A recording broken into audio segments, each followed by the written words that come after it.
Hi, Josh. Thank you so much for organizing this. Thanks for everyone for tuning in.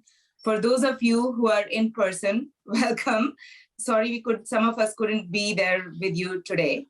But I wanted to start by thanking the C-IP2 team at GMU for organizing such a timely topic on IP and innovation policy for 5G and IoT technologies. And with us, we have, panelists who are experts and scholars in the space for a long time. Professor Alex Galatovic, who is a senior fellow at Hoover Institution and professor at Universidad Alfonso Adolfo Ibanez in Chile. Thank you, Alex. and Jorge Padilla, who is a senior managing director and head of Compass Lexicon in Europe. Both of them have been longtime colleagues and experts in this space. It's my pleasure to introduce you.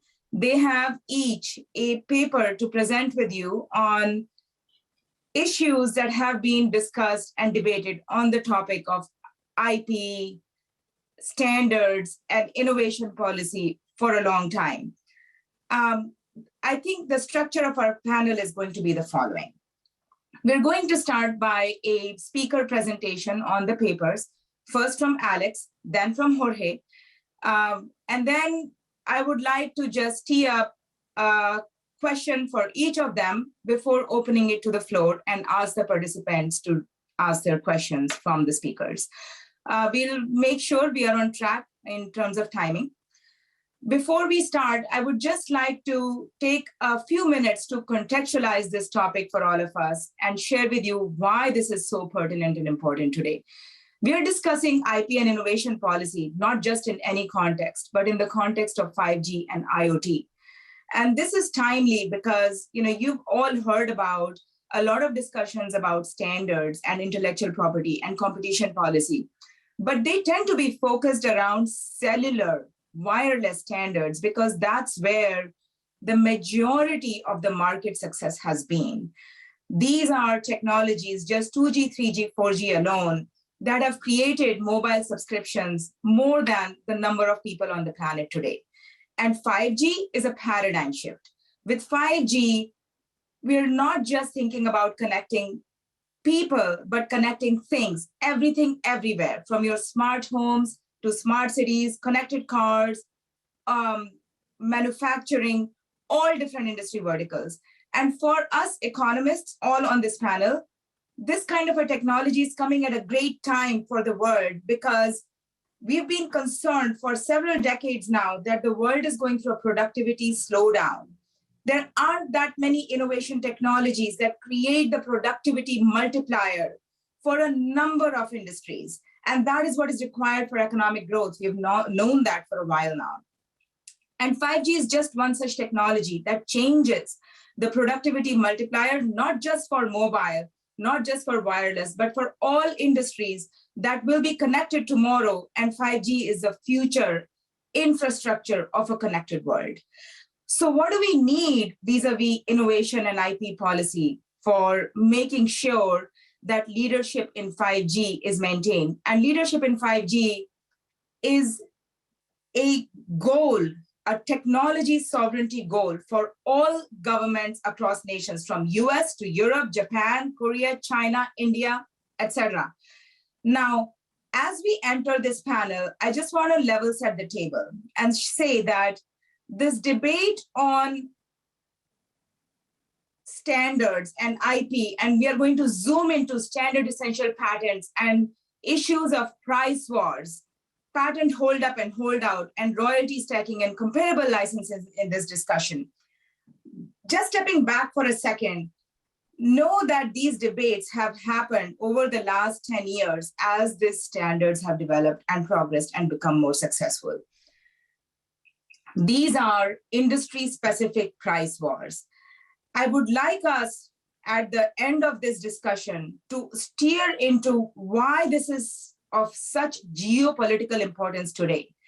We are at a moment in time where every government recognizes the importance of leadership in these technologies, and there is a race to innovation. especially between US and China, but more generally in the world. What are the implications for policymakers to ensure that we maintain leadership in these important areas and innovation continues based on models of market-driven, consumer-driven success?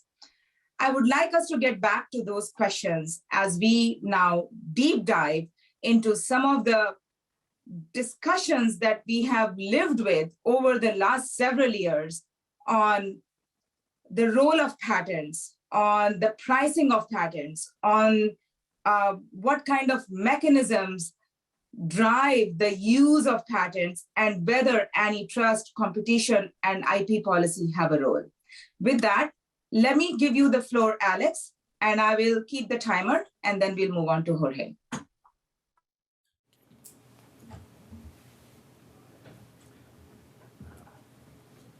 Thank you, Kirti. I'm delighted to be here. It's my first in-person event in almost 2 years, and for some of you, it's the same situation. And I think it's nice to be back to somewhat more normality. I will talk about joint work with Steve Haber and Lou Zaretsky, who's here in the room, about the chapter we are writing for the upcoming book that Jonathan described at the beginning of this seminar. And the question we address in this chapter is what should competition policy broadly be about SEP royalties and 5G? Where are we on competition policy? I will put it into extremes, but as 5G rolls out, we are beginning to hear claims that the old possible problems that didn't materialize in 4G and 3G in the end might emerge and become a problem in 5G. Royalty stacking is a threat.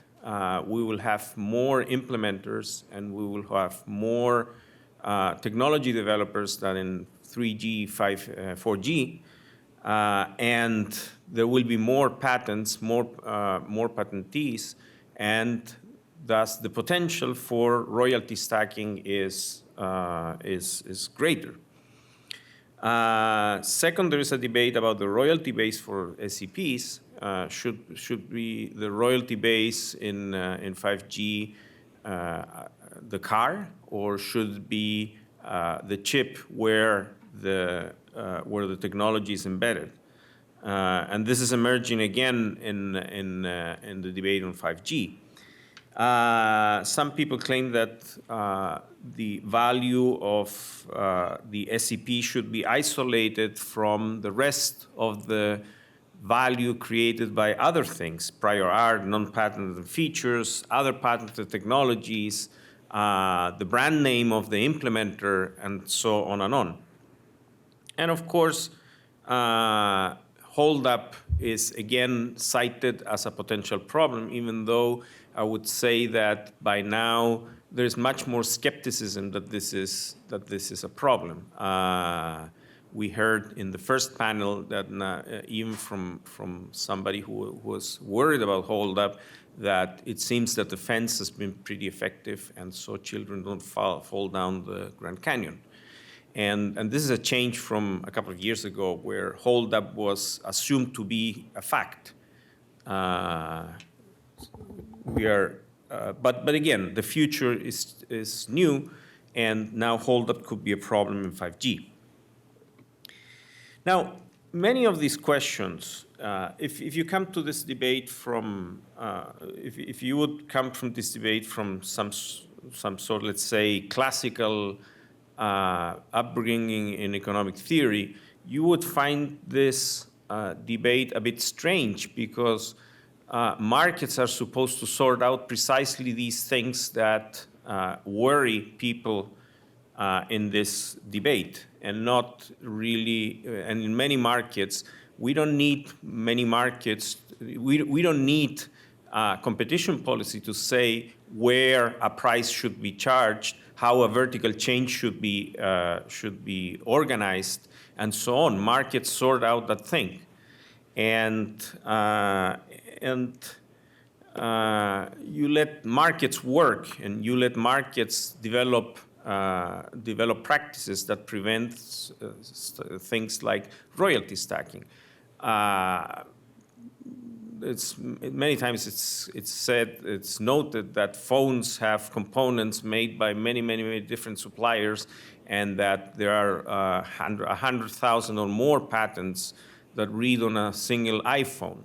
Well, a car is also a multi-component good, and there are multiple providers, and there are multiple patents, and so on, and there is no royalty stacking in the car industry, so far as we know, or at least cars are being produced and sold at prices that consumers find attractive enough to buy cars.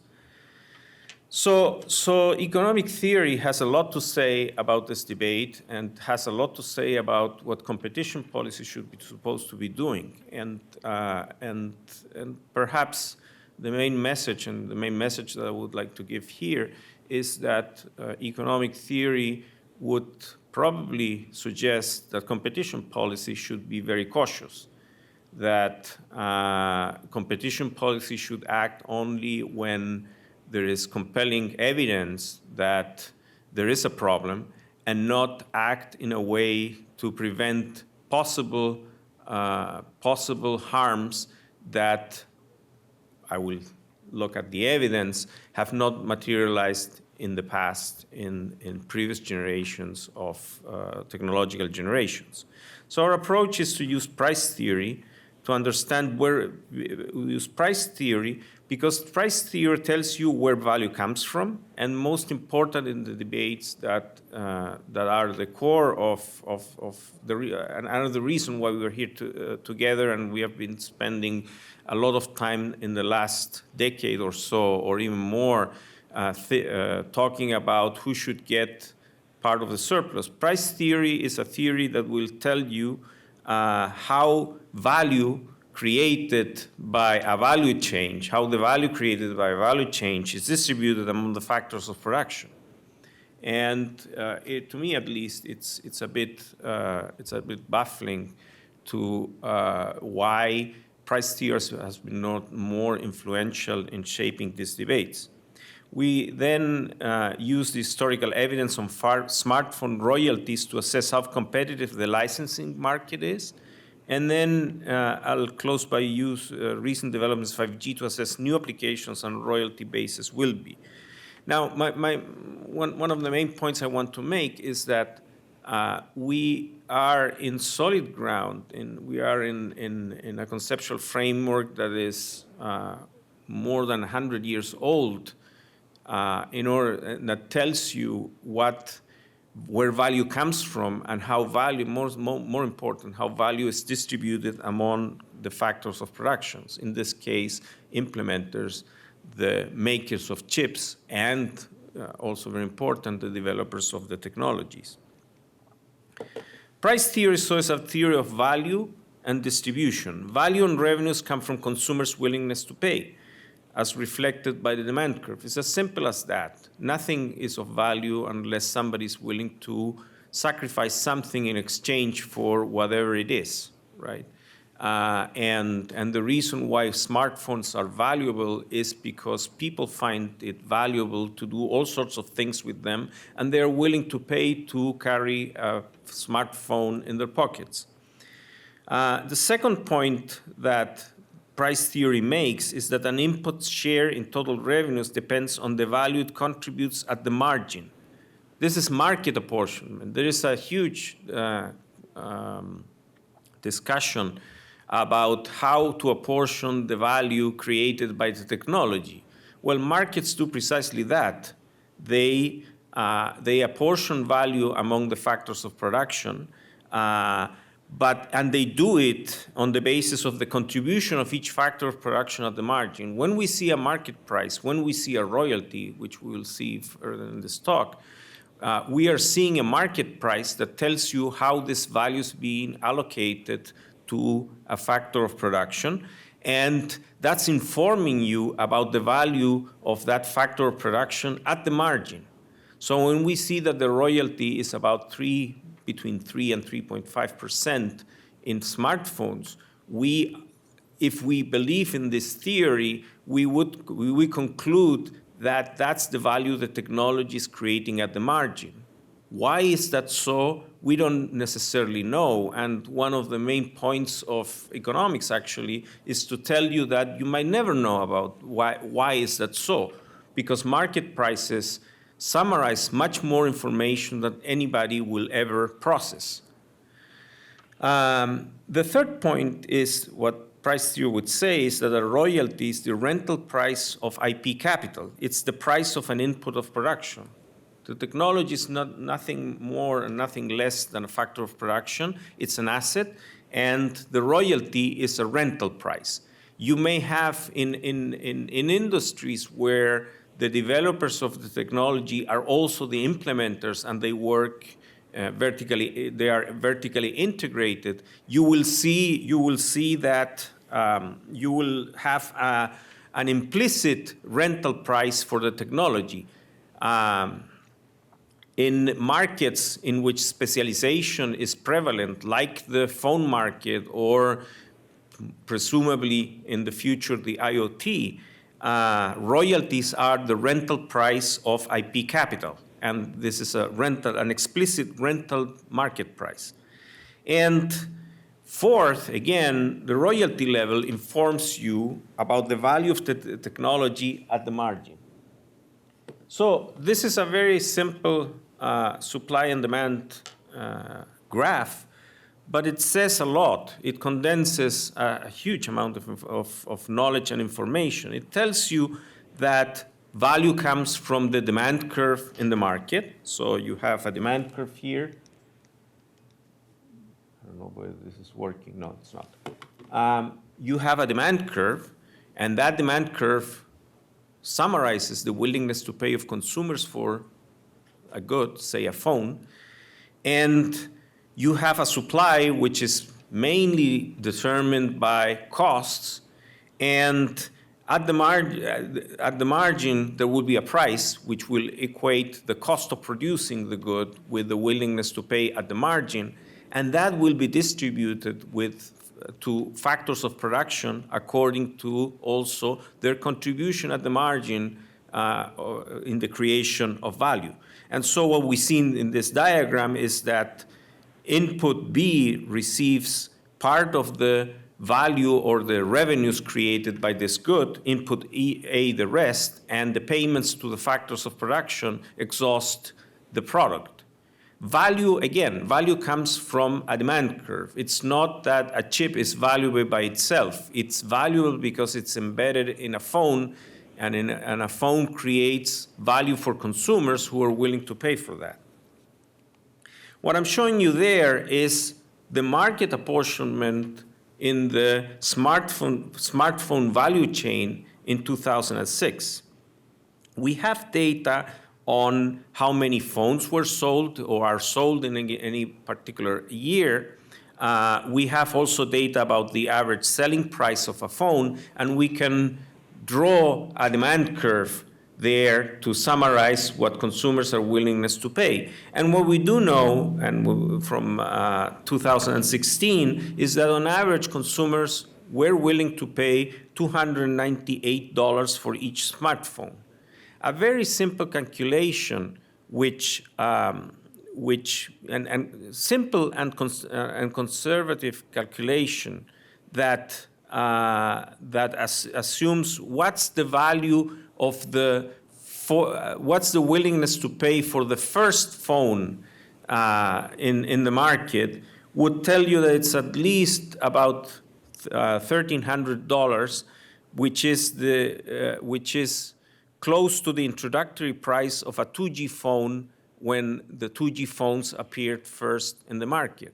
So a 2G phone was worth $1,400, and we know that consumers were willing to pay because they bought them. And we can reason that consumers are at least willing to pay $1,400 for a 4G or a 3G or a 4G phone because it's a much better phone. But in point of fact, they don't pay $1,400, but they paid $298. And though that created about 425 billion revenues for the smartphone industry, and these revenues were distributed to those who produced the inputs necessary to produce the smartphones. To begin, manufacturers obtained a rent, so a remuneration beyond the opportunity cost of the factors of production they hired of I think it's 14. It's about 14 billion, which is mainly the rents Apple obtained for their iPhones. Apple is a money-making machine because they can turn $0.0002 of a dollar in inputs into a $1 iPhone. And Greg Sidak has a paper in which he shows that that's essentially the value of Apple's brand. Why are people willing to pay much more for an iPhone than what an iPhone costs to produce? Well, we don't know exactly, but we know that they are willing to do it. And Apple is it's the winner about that, and probably Apple. It's deserved that they have this rent because they're smart enough to come up with an iPhone. The rest of the value chain, other costs, eat up almost 60% of the total revenues of the industry. Baseband processors received about 5% of the total revenues. And then come patent royalties, which were 14.2 billion. Out of sales of 425 billion, patent royalties made up 14.2 billion, or 3.3%.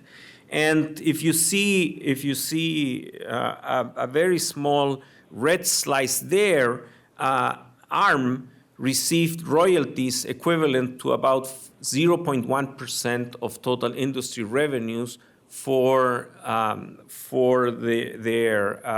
the architecture of their processor, phone processor. ARM it's very interesting that in this debate, ARM has never been an issue, even though it's quite close to what many people would would call a monopoly, in the sense that most phones, more than 90% of the phones, run on ARM's architecture. For that technology, ARM charges 0.1% of total revenues. The rest of the patent holders, including some non-SEPs, they charge 3.3%. Now, this is very important because this is the market deciding in many different transactions, and in which many firms participated. The market is deciding this distribution of the revenues of the industry. Price theory is very smart because it also tells you how to measure whether a patent holders exploit monopoly power. This has been a claim that you can hear all over the place, that patent holders in the smartphone value chain and now possibly in 5G may exploit monopoly power. And there has been an antitrust case, Apple versus Qualcomm, in which the claim was that that Qualcomm was engaging in all sorts of anti-competitive prices based on the fact that possibly Qualcomm had some monopoly power. Price theory will let you put numbers to that. Essentially, price theory tells you that if there is a single monopoly-like patent holder that really is essential and can make the difference between there being a product and not being a product, that monopoly should charge something which is a royalty which a percentage of the price is equal to the difference between the price of a phone and the long-run cost of the entire production chain. The difference is what this monopoly would charge, and that would be equal to 1 over the elasticity of demand for phones. I'm a bit embarrassed to present you with this formula because it's not considered high-tech economics these days, but still, it says something very important. It says that a monopoly would do things that we simply don't see in practice. What I'm showing you there on the right-hand side is the graph that I already showed you, the reality. What I'm showing you on the left-hand side is a graph assuming that the patent holders are able to exploit monopoly power. And the question is, what royalty would this monopoly charge? Well, the red rectangle there would be the royalties, which would be about 2/3 of the price of of a phone. So if there would be a monopoly in patent holding, you would see, and that monopoly would exploit its monopoly power, and we would take as a benchmark this linear demand that I'm drawing there, which is built partly with the data on the market. The price of an iPhone, or the price of a phone would not be $298. It would have been about $844. And 2/3 of those $844 would have been a rent for the patent holders. And the total royalty revenue would have been $400 billion. So now we have a market that in reality sells iPhones for 425 billion a year, or sold those phones for a year in 2016. If there would have been a monopoly, a technological monopoly, charging a royalty rate to maximize the monopoly rent, that monopoly would have had revenues of about $400 billion. Think of what the market capitalization of the firms owning the patents would be. Think of who would be the most valuable firms in the market, not the implementers, but rather the owners of the technology. And that points out to us to a simple fact. There is such distance between the reality and anything that you can call a monopoly, at least if you take the definition that is in all textbooks about what a monopoly is and what a monopoly does, which comes from a paper written in 1933 by Ava Lerner, that says that this monopoly would charge this, would decide by looking at the demand curve. There is such distance that actually the word monopoly, when talking about the developers of the technology for 4G in this case, is simply not the appropriate term. It has nothing to do with monopoly. If you would have royalty stacking, which is a concern that emerges all the time and that is as being voiced also for 5G, you would have that more than 3/4 of the price of an iPhone would have been of a phone would have been devoted to royalties. So you wouldn't have that 65.8%, which is the monopoly rent emerging in the market, but a 78%. That would have been royalty stacking, with assuming that the 29 patent holders that charged royalties to the phone industry in 2016 would exploit monopoly power to royalty stacking. So the actual market is 3.3%. A monopoly would charge something of the order of 65% of the price. Royalty stacking would lead to something of the order of 78%. There is no royalty stacking in 4G. There has never been royalty stacking, and we should move forward about that. Can there be royalty stacking in 5G? Well, The future is uncertain, right? But based on experience, we shouldn't be much worried about that. What I'm showing you there in this graph is that royalties have been very stable over time. Together with Steve Haber and Lou Zaretsky, we carefully compiled royalties from 2007 through 2016. And what emerges there is that about the royalty rate, the total royalty rate charged by patent holders to phone manufacturers is about between 3 and 3.5%, and it didn't change much over the years. This is all the more remarkable if you consider that during these years, 2007 and 2016, there was a huge evolution in the technology. The decade began with 2007, 2.5G phones were prevalent. They declined. 3G emerged. 3G emerged, came and went. 4G emerged. And still, we have more or less the same royalty rates being charged. So this is quite remarkable and tells you that probably what determines royalties is very fundamental, and that these fundamentals don't change with technological generations. What you can see in the graph there in 2019 is the very fast emergence of 5G, and one questions whether this graph still holds. What we haven't done the same exercise between 2017 and 2020, but the royalties of the top 5 licensors over that period, 2015 to 2020, are $63 billion, which makes an effective royalty rate of about a little less than $10 per unit, which is more or less the same as what this gives you.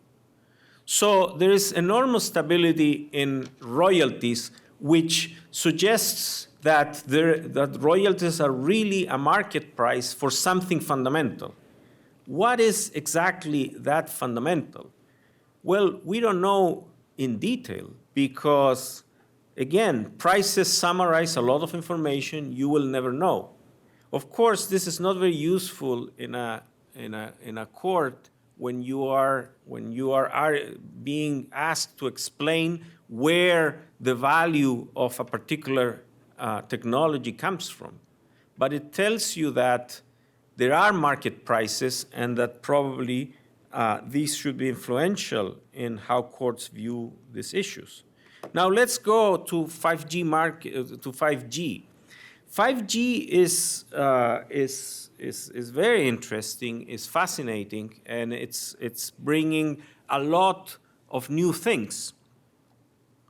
Client-server-like revolution by a distributed RAN architecture. There will be a transformed enterprise market with private networks becoming feasible and much more diffused. Of course, 5G will bring unforeseen killer applications which we don't know which they will be. Nobody anticipated that the iPhone would bring Uber. Nobody anticipated a lot of the app revolution that the iPhone would introduce. 5G is the same. There are lots of things we don't know yet that will emerge. There will be new markets with autonomy, autonomous cars, and the IoT. Crypto-based decentralized service providers are emerging. Let me show you this very interesting development here. Helium is a decentralized crypto-enabled service in which you put in your home, you may have a small tower. It's not a tower. You put it on your window, and you're a cell phone. And to my amazement, I come from Chile in South America, and there are helium cells in Santiago de Chile. There are no Verizon towers in Santiago de Chile, of course, but there are helium. And so the technology is evolving in which something a new type of service provider may emerge. And the emergence of a 2G generic mobile network is probably going to happen. It's very interesting, this graph, which shows that 2.5G and 3G came and went, and 4G is apparently going to disappear eventually, overtaken by 5G. But 2G is a pretty cheap and convenient way of carrying voice, and 2G is not disappearing. Alex, sorry, to be the time master, 1 minute. Okay, so I'll run. Okay, so there are, and let me then to end quickly, point you out and take you to the punchline of this. There are two developments here that are very important to keep an eye on, and that competition policy should note. One is that there is increasing specialization going on. Technological development is bringing up the possibility of increased specialization and entry by new providers. If you go to the standard debate, you will see a threat in this, royalty stacking. If you look at this in a different way, and particularly in the way that Jonathan Barnett has in his latest book, you will see here just opportunities emerging in which patents are allowing increased specialization. So increased specialization sustained by patents is probably one of the interesting developments that 5G will push. The second development is that there are substitutes for the technologies. Why is it the case that we don't see anything close to a monopoly, or much worse, royalty stacking? And we see a royalty rate which we don't know exactly whether this is a competitive rate, but we know that it's much smaller than the rate that any monopoly would charge. Well, there must be substitutes. Otherwise, why would Qualcomm charge what it charges? It would charge much more for the technology. If now nobody could use a phone without Qualcomm's technology. There must be substitutes out there, even though we don't even see them.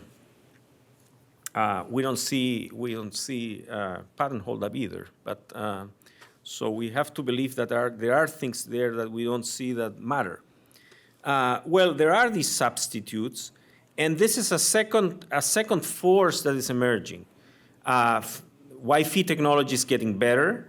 There are compression techniques emerging. There are improved cellular offload options, satellites, FTTXs, and so on. And there are improved local capabilities that are bringing down costs. So there are substitutes.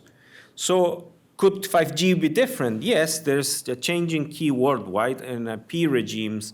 There are many different things that could be different, but competition policy doesn't know as yet whether there is a problem in any of these. So the conclusions, so let me conclude. The experience suggests that it's consistent, that there is a consistent set of practices in these markets that will probably emerge, and they are already emerging. Royalty structures will adapt to the specific of each industry and market, and the market looks for these places where to allocate royalties and where and to agree where royalty bases should be. Based on 3G and 4G, there is no reason to believe that royalties will be monopolistic or anything close to that. Competition policy should probably maintain vigilance to ensure market creation and revision proceeds on the merits, but it should be vigilant, not necessarily proactive in and prophylactic in trying to prevent ills that haven't materialized in the past, and it's very doubtful that they will materialize in the future. And so I guess competition policy in the United States and all over the world should be very prudent and should not think that they have a diagnosis of imminent harms that need to be addressed right now. Thank you very much. Thank you, Alex. Jorge, moving on to you, let's take it away with the similar topic on patent holdout. Very good. So first of all, thank you very much for the invitation to participate in today's event. I'm really sorry that I cannot be with you over there. I think that we know that there are a number of problems with traveling these days, especially when traveling long distances. But you know, I'm delighted to be with you today to talk about this paper, which deals with the issue of patent holdout. So I'm not going to be talking about holdup at all. I'm going to be talking about holdout, and I hope that you can see my slides and that you can hear me well. Better. This is a paper that I'm writing as we speak, but it's based on work that I have been doing with Gerard Jobet, theory work with Gerard Jobet, and I think that what the paper that I'm writing now for this book is going to be dealing with the policy implications of the issues that are discussed in the work with Gerard. Well, there are many people out there that deny that patent holdout is a problem, and there are new papers coming up in that sense. But I think that you know, they're not very convincing, and my practical experience tells me that it is observed and that we see lots of patent holdout. Some people call it efficient infringement. Some people call it patent trespass. But it's clear that it happens, and I would recommend very strongly a paper by Boheid and Nicolas Petit that empirically document the various different ways in which implementers engage in patent holdout and the implications that sort of holdout has. Some of the people out there do not deny that holdout or efficient infringement is an issue, that it happens, but what they do is they dismiss this concern and basically claim that there is no much to do about it, that is a merely distributional issue, and that if somebody is concerned about patent holdout, what it needs to do is to take infringers to court and ask for damages, and that's about it. And in fact, I think that the implicit claim is that there is no public policy issue at the stake, because holdout, as I said, may be affecting the distribution of rents between patent holders and implementers, but it's not socially inefficient. And the very same authors emphasize that not only has no social implications, but also that, and for that reason, to some extent, there is no reason for competition agencies to bother about holdout. If anything, they should be concerned with holdup and royalty stacking, but not holdout. Now, we have been investigating this issue, and as you are going to see in the paper that I will present today, we conclude, following our review, that our analysis, that well, both reasons for dismissal of the holdout problem are incorrect. That patent holdout can generate social inefficiencies, and in particular, it can generate excessive litigation. In fact, you could say that patent holdout is not just efficient infringement. It goes beyond efficient infringement and is about engaging in litigation strategies and delaying strategies which are socially costly. And you could say that this is not a theory of socially inefficient holdout, but a theory of holdout. And secondly, you will see that contrary to allegations that holdout has no antitrust dimensions, and that competition agencies should overlook or dismiss this problem as a purely distributional problem, we will see that patent holdout can have significant antitrust implications, and therefore agencies should be vigilant in this respect.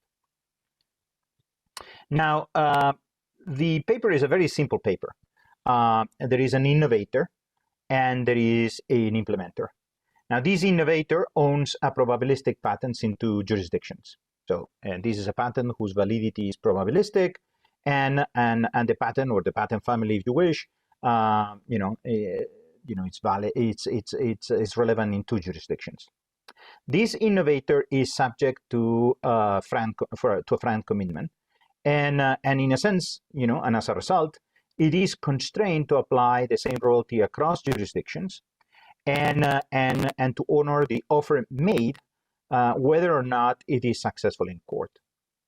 Now, there are several robustness tests in the analysis that relax this assumption, but this is the assumption that I'm going to be using for today's presentation. So the innovator is constrained by FRAND. It cannot discriminate between the licensee in the different jurisdictions, and charge different royalty rates in different jurisdictions. And it makes a FRAND offer, and if the patent is challenged and yet the patent is found valid, it cannot increase that royalty. As I said, there is a single downstream producer who operates in both jurisdictions and can challenge the validity of each patent in principle in a different court.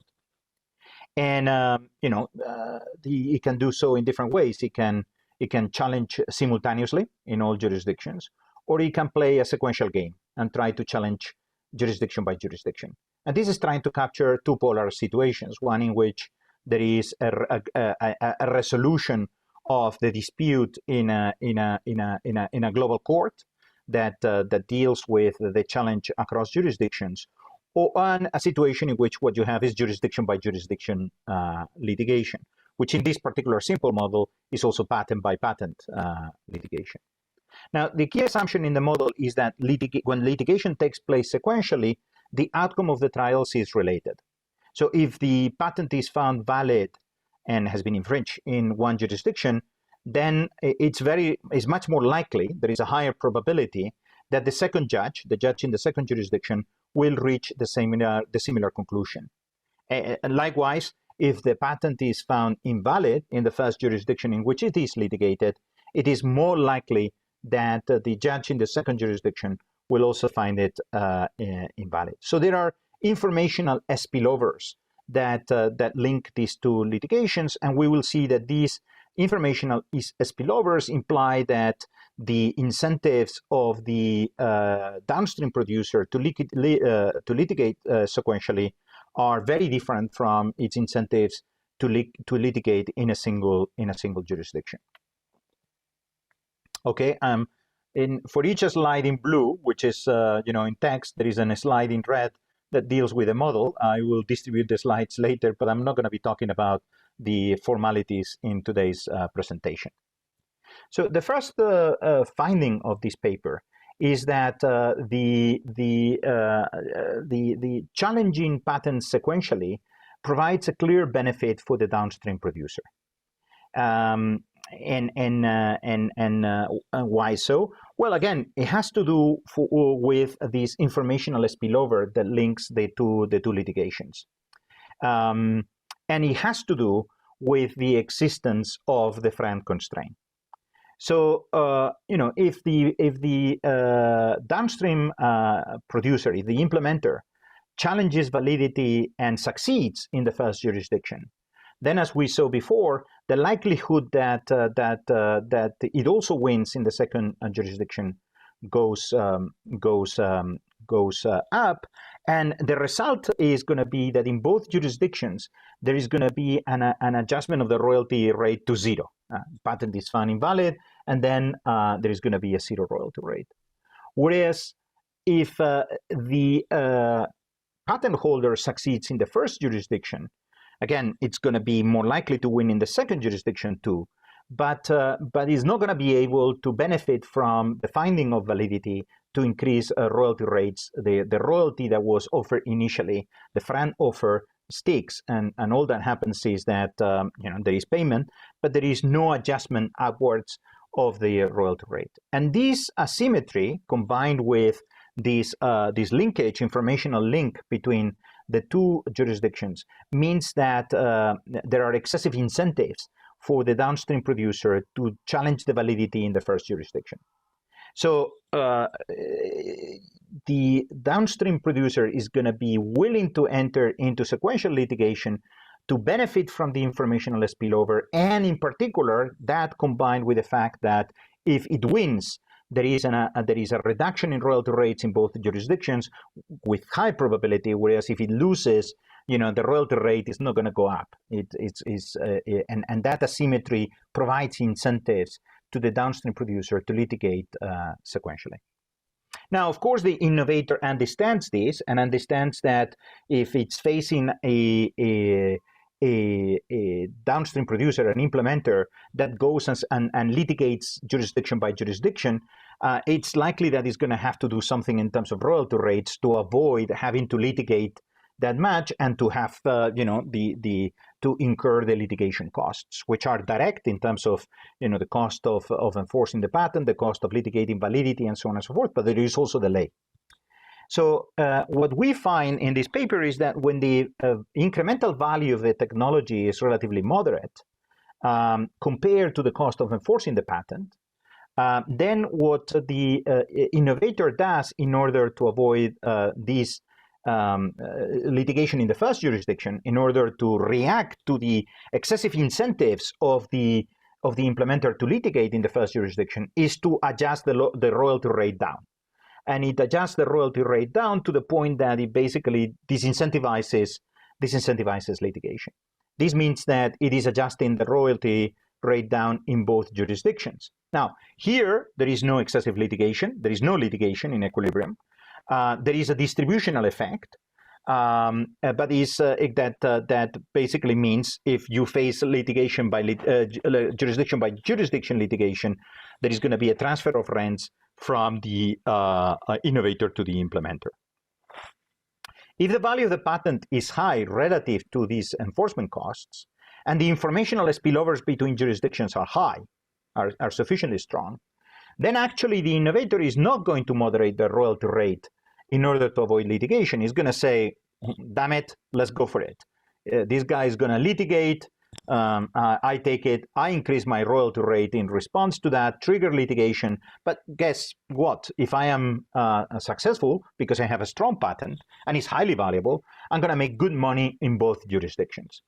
Now, what is going to happen in this situation is that we're going to have that the jurisdiction by jurisdiction strategy is leading to excessive litigation. We have much more litigation than we would have if the implementer was restricted to play a different game in which it couldn't litigate patent by patent, jurisdiction by jurisdiction. We find that the implementer chooses to litigate sequentially whether the innovation value is high relative to the cost of litigation or not. If the innovation has a relatively low value, and I'm not saying that it's not valuable, I'm saying that it's relatively low relative to the cost of litigation, then the implementer really wants to choose sequential litigation and litigate jurisdiction by jurisdiction, because that forces a lower royalty rate. But even if the innovation has a high value, and the implementer understands that sequential litigation is going to lead to higher royalties, it still is willing to do so. And is willing to do so because with a significant probability, with some probability, will win in the first jurisdiction. And that means that he's saving money not only in the first, but also in the second, because what is going to happen once there is a finding of invalidity in the first jurisdiction is that it's very likely that the innovator will stop enforcing in the second jurisdiction. And for those that are well versed in economic theory, profits tend to be convex. So the downstream, with respect to uncertainty, so the downstream player will prefer that outcome that is riskier, but it could lead to in particular very low payments if its challenge in the first jurisdiction is successful. It prefers that to the safest option of litigating simultaneously in a global place. So you're going to have jurisdiction by jurisdiction litigation, and with some probability, and especially when the innovations are high value, excessive litigation in equilibrium. And this is obviously socially inefficient. I'm not saying, by the way, that there is no social inefficiency in the situation in which there is no excessive litigation. You may have social inefficiency in the sense that the distribution of rents that occurs when from the innovator to the implementer may end up having an adverse impact on innovation if the sensitivity to cash flows of investment upstream by the innovator is greater than downstream. But in any event, when innovation is valuable, we know that there is a source of inefficiency because this holdout strategy leads to excessive litigation in order to generate just a private benefit. Now, about antitrust, what we find in this paper is that the incentives of a powerful implementer to engage in a strategic litigation, in sequential litigation, in litigation patent by patent, jurisdiction by jurisdiction, are increased if that powerful implementer faces competition from a competitive French.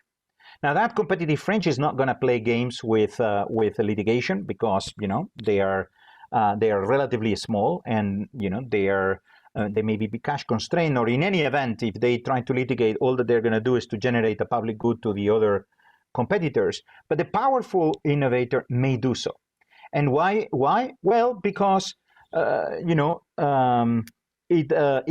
particular, there will be circumstances when innovation is high value that, as we saw, the strategy of litigating jurisdiction by jurisdiction is going to lead to a situation in which they end up paying a low royalty in the second, a zero royalty in the second jurisdiction, where on the contrary, their competitors would pay royalties.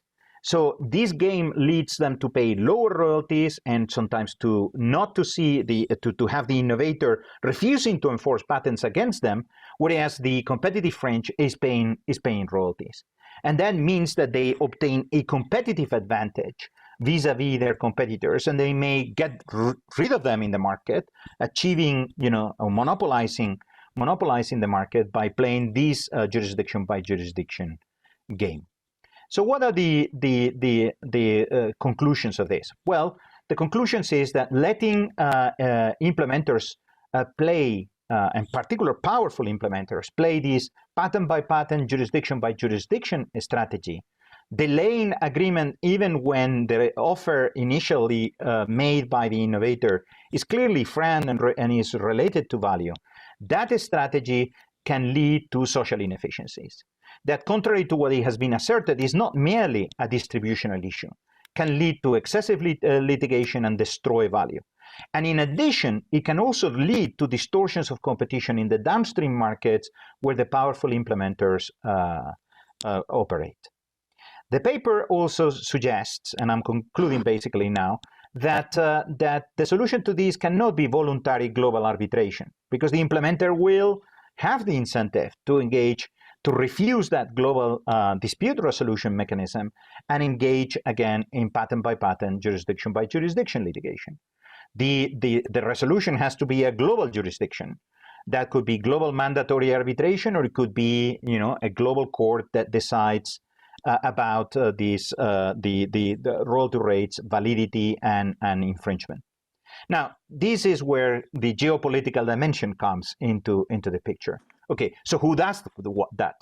Who's going to be in charge of solving this problem? If we all agree that patent holdout is a problem, and that the resolution of this dispute should be conducted, not jurisdiction by jurisdiction, but once and for all, centrally, who does that?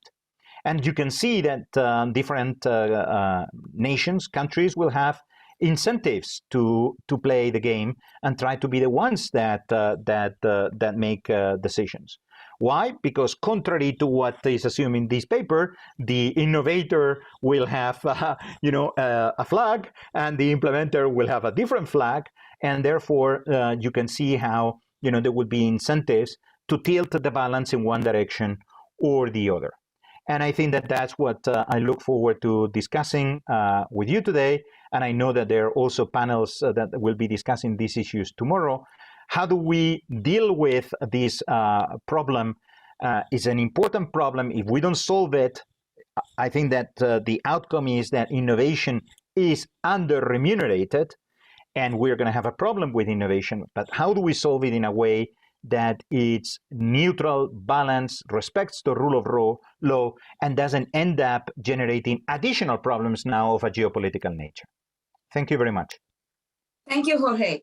Now, I would like to just have a quick discussion between us and then take a couple of questions from the audience.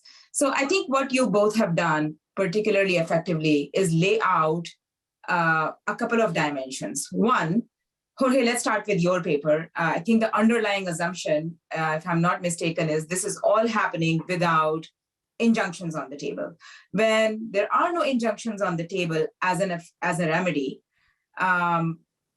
it enables this kind of gaming the system for litigation to engage in tactics and reduce royalties. Now, going back to Alex, he shared with us how the trends have displayed essentially what our price was. But what really struck me in Alex's paper was that all we are talking about is distribution of rents between innovators and implementers or between different kind of producers. It is not making the pie bigger, it's the distribution of how the pie is divided. Last I checked, that wasn't the role of antitrust, but the bigger concern regardless for IP policy, for innovation policy, for what we are here to discuss today is how to grow the size of the pie. So if we continue down this path today, the reason you and Alex are presenting these papers is because there are proposals on the table to continue to regulate patents, to continue to have limits on effective remedies or seeking of injunctions, and to have specific regulation for patents related to 5G technology or standard essential patents. If we go down this path, I would like to have a discussion, perhaps starting with you, Jorge, and then Alex. Would love to hear your views. What are the geopolitical implications of this, and what are the implications of this on consumers? So first of all, saying that you're right. There is an implicit assumption in the paper, and that's that the patent holder cannot get injunctions. And if the patent holder is able to get injunctions, then not all inefficiencies are resolved in all cases, but at least some of the problems get resolved. Now, I agree with you that the pie, the size of the pie is the big is the elephant in the room that nobody talks about. The focus has been for a long period of time discussing whether the patent holders are getting too much, and the implementers complaining that this is indeed the case. But as we know, this discussion is fundamentally about what I call the little triangle, whether the price of the smartphone would be a little bit higher or a little bit lower because the royalties could be a little bit higher or a little bit lower. But there is a big triangle there, which is, in making reference to the graph that Alex presented initially, is the entire area under the demand curve. Is that if the innovator doesn't innovate, there is no demand for the product. And if there is no demand for the product, then there is nothing to distribute. And I think that that's the fundamental problem that I think that we need to worry about. And I think that that's why holdout is so problematic and such an issue, which is not merely distributional, because it can kill the entire triangle, all the innovation. Now, the geopolitical problem here is that what we have is that, in particular, we have the US and China. We have companies in the US, we have companies in China, both upstream and downstream, and also vertically integrated. And, these companies fight to improve their market position. But in particular, in the case of China, what you have is that some of these companies are state-owned. And then, the concern is that the Chinese state may act in order to favor some of its companies. Of course, you could have a similar concern with the US, although it's less direct because the US companies are not state-owned. And the US operates under a system of rule of law where the courts are independent from the executive, which is not that clear in the case of China. Now, the problem there is that then if the holdout problems are going to be resolved in China, it may be that they're resolved for the Chinese innovators, but not for the US or European innovators. And the global resolution may end up being tilted in favor of implementers when the innovators are foreign, and tilted in favor of the domestic players when the domestic players are the innovators. And that would be a problem. And not surprisingly, everybody then is going to want to have the right to set royalty rates and terms and conditions elsewhere, everywhere. And my impression, if I may say so, is that to some extent, some of the Western companies, just not to mention only US companies, some of the implementers in the West are being kind of the useful idiots in this situation, because what they're doing is playing a game that may end up not in their favor or in the favor of their economies. And I'm concerned about that. And the question is, how do we solve it? What do we do? And is there a scope for a multilateral solution which is based on the rule of law, on neutrality, in which every single country and the companies of every single country put themselves at disposal of that global resolution mechanism that has no flag, or that it has all the flags? Right. Alex, before I jump in, I would love to hear your views on this. We are here discussing about essentially distributional issues, when at the same time the technology has evolved very fast and has created enormous amounts of wealth. And the debate, competition policy, has been concerned about a merely distributional issue here, that the facts show that, if anything, technology developers are getting too little. Many times it's cited that the counterfactual to Holdup is it could have been even better. But what Jorge's paper shows and what the evidence shows on Holdout is that probably the reason why it could have been even faster is because there is a holdout problem which has not been addressed properly. I think I have mixed feelings about this issue. On the one hand, it's very difficult to argue that the technological progress has been not fast enough. Fast enough compared to what? So what I conclude is that it seems that in the end, all this litigation and all this debate has not affected too much the development of the technologies in the real world. And one could think that, well, it will be the same in 5G. We'll spend a lot of time arguing, but in the end, the technology will do fine. If you put up a geopolitical issue, I'm not an expert on that, so I'm not going to give you any views on that. But one thing I think economists can say, which is being pointed out by Jorge's paper actually, is that once you have litigation and you have authorities all over the place making decentralized decisions, that can have a lot of unintended consequences, and that might be effective. I would be willing to consider that as potential threat to the development of the technology, of course, we don't want to create a reverse hold-up debate in which we claim that competition authorities should act now to prevent the ills that will come through 5G. But again, this uncoordinated action of national authorities could potentially be a serious problem.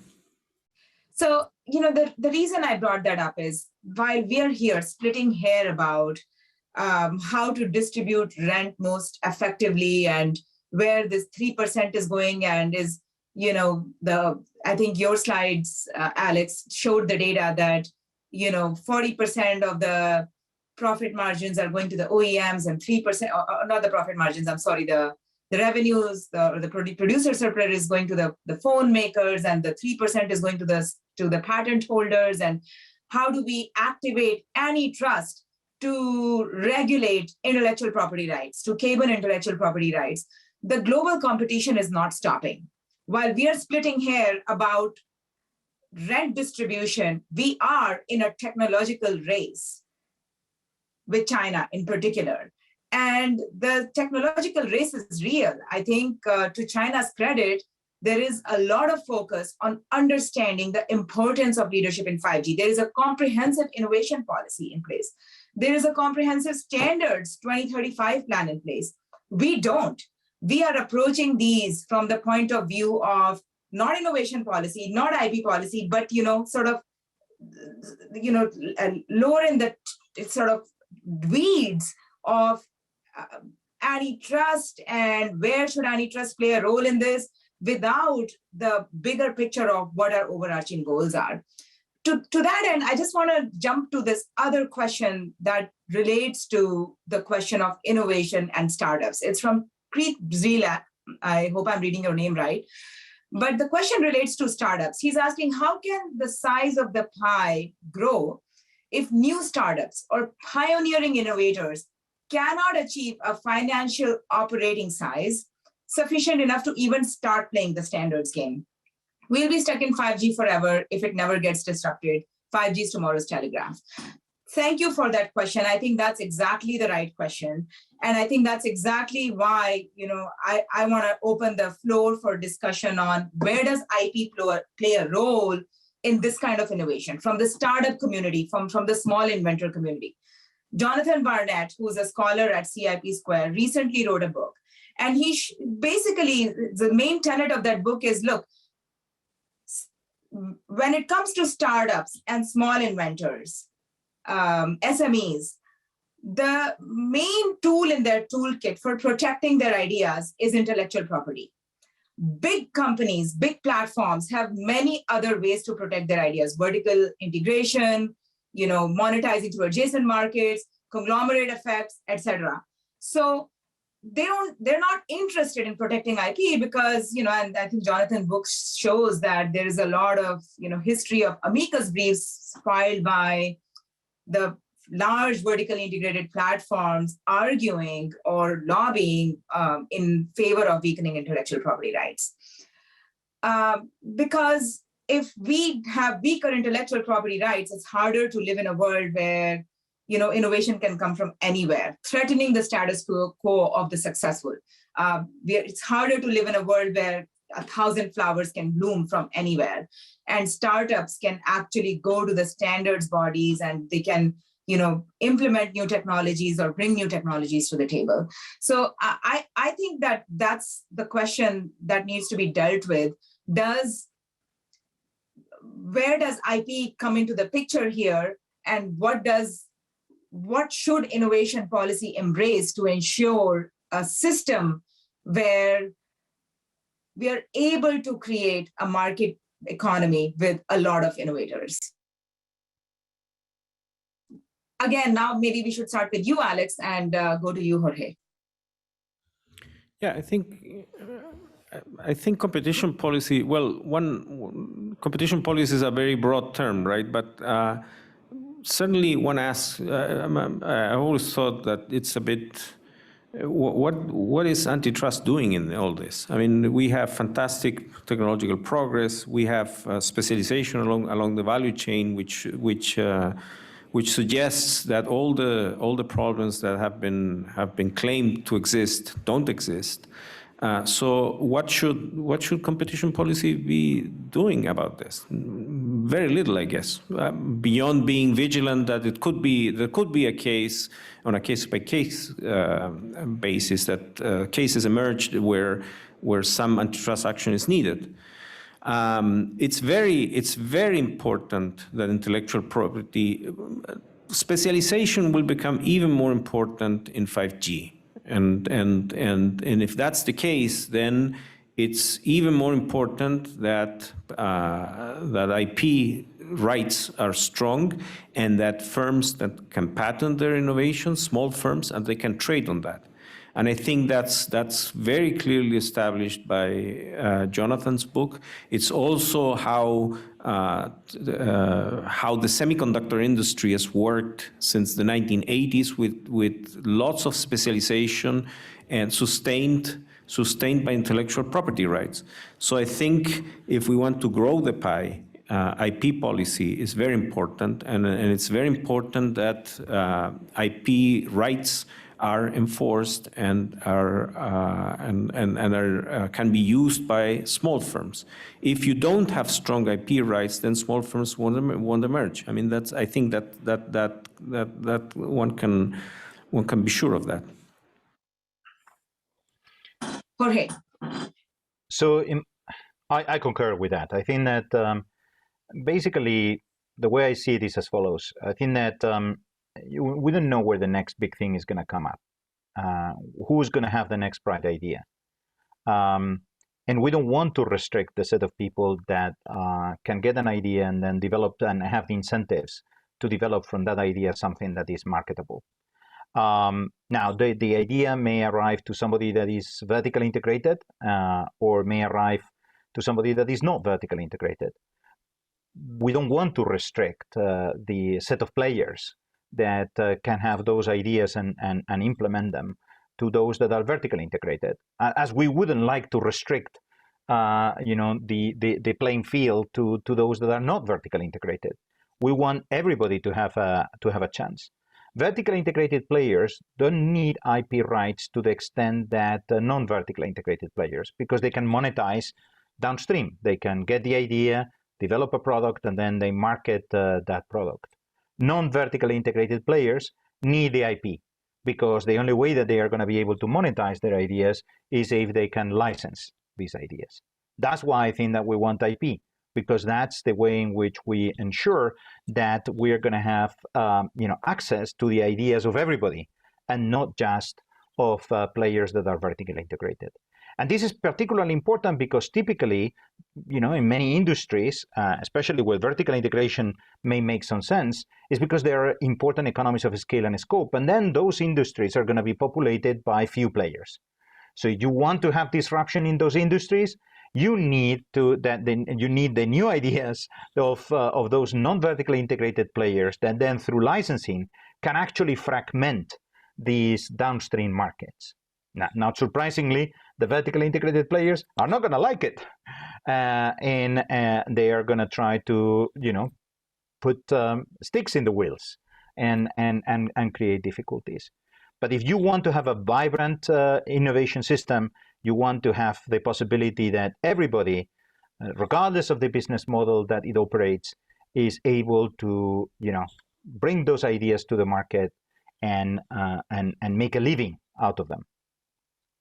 Let me put it this way: if you are a phone maker and you're getting 80% of the profits from the industry, why do you want the next 6G? That's threatening, because that can create the next example, Xiaomi, which became one of the biggest phone makers and competitors from 2011 to 2014. Within 3 years of entry, Xiaomi became a formidable competitor. You don't want that kind of competition. So I think, to the point of the question, if we want the next generations, if we want 6G, we have to promote this kind of a model. I would like to quickly open the floor to the room that I cannot see, where you are all sitting, to see if there's a question from the floor. Yeah. Okay, well, I don't know if this is on. I'll just try to talk really loud. My question is actually more directed at Dr. Padilla with regards to the model being based on sequential litigation. It seems that one of the hot topics now is actually more of a pattern of parallel litigation, where you see these things actually litigated at the same time, some of the major cases in China specifically, for example. So should we treat that sort of a situation as maybe the time in the sequence shrinking to zero? Or how do we deal with that? And how do we deal with that, the idea that the state might actually be accelerating that time frame with regards to when cases are heard, et cetera? If you have a Chinese court, for example, that's under the directive of the state government saying, "Got to get this along faster," how do we deal with that in the model? Very good question. And I think that what we are calling sequential litigation in the model is basically litigation that is going to lead to outcomes at different points in time, and there are going to be spillovers, informational spillovers between one jurisdiction and the other. And this could happen even if things are running in parallel, okay, to the extent that they are not decided by a single body, and therefore you have separate decision makers, and what happens in one place influences what happens in the other. So if we think, for example, about I think that somebody was mentioning before, the Nokia versus Oppo litigation, which is taking place in China and in the UK. It may be happening in parallel, but still that would fit the scenario that in our model we call sequential, because whoever makes a decision first will influence what happens in the other jurisdiction. By the way, in reality, things may be even more complicated, because it may be that the influence goes in one direction but not in the other. You know, it may be that the UK would pay more attention to what the Chinese do than vice versa, or the other way around. But all those situations, even if in physical time, in simultaneous, in terms of our model, they will be sequential, because one jurisdiction the outcome in one jurisdiction influences the other. Alex? There is another question. Yeah, I just want to follow up on my colleague Phil Rogers' comment and Dr. Padilla's response. This is Mark Cohen from UC Berkeley. The description of sequential litigation perhaps gives too much agency to the parties, because as Phil mentioned, you know, it's not so much sequential, they could be parallel, but let me posit something further, particularly with respect to China.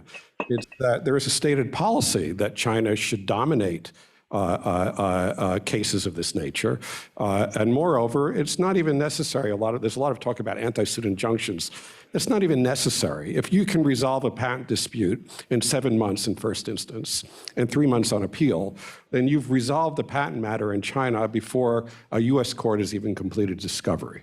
That's not sequential litigation. That's accelerated, nationally driven litigation. And that's how you become the dominant player, because then you're going to handle the validity issues, the royalty rates, and in a world where China is increasingly trying to establish global FRAND rates, and it's an important market, China in its own right, then you've basically dictated a global term. We get involved in all this rhetoric about anti-suit injunctions and national strategies. This is simply the civil procedure law in China and the willingness of the government to accelerate those cases to be the first out the bat. And the first time we saw this, by the way, was kind of in the aftermath of the DOJ PTO opinion on injunctive relief, when the Chinese decided in InterDigital and Huawei that the filing of a 337 case in the United States was basically a per se violation of China's antitrust law. And the case was filed after the 337, and the appeals were exhausted in China before discovery was completed at the ITC. So we don't even need to get into these sophisticated questions about ASIs if you have the first court to adjudicate it with the full support of the state, and you have the willingness of that court in a major market to set a global FRAND rate. So it's just an observation. I think sequential is actually a bit misleading in the way it's playing out in China. If I may, Kurt, in that regard, I think that the situation that has been described is correct, and I fully agree with what has been said. It's unrelated to some extent to the model, because the sequential litigation is happening jurisdiction by jurisdiction. What you have been describing, correctly in my opinion, is a different game, and is the game that is being played today, which is a game in which different courts in different jurisdictions are fighting to see which one is the one that sets global rates and adjudicates on issues, on all these issues globally, in my understanding. And that's precisely what worries me, and I think that I try to state at the end of my presentation, which is that, okay, we want to have global resolution to solve the holdout problem that I described before, that resulted from this jurisdiction by jurisdiction litigation. But the problem is that if the global resolution is happening, in a partisan way, and in a biased way, or there are fights between different jurisdictions, and we don't know who's doing what and for what reason, then there are additional reasons of concern that go beyond the ones that I described in the theoretical paper. Yeah.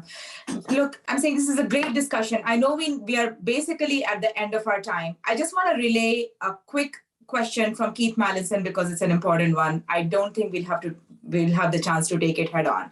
But food for thought for the future. His question is, when there are small implementers and their concern is that they're paying more than the others or less than the others, it's more important, how do we protect their interest? Because it's more important for them that they're paying the same as others, there's a flat rate, rather than there's a differentiation so that they can compete on a level playing field.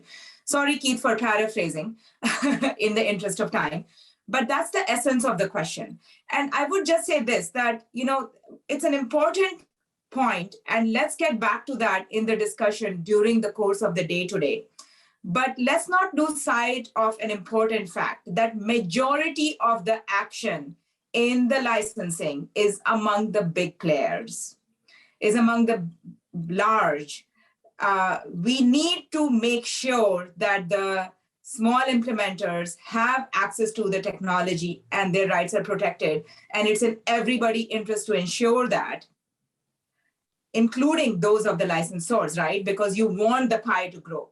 You want the market to grow. But let's not forget that we are trying to solve systemic problems. With that, I hope we can continue this discussion during the course of the day. Thank you all panelists for the papers, for your presentations, and the participants for your questions. Thank you.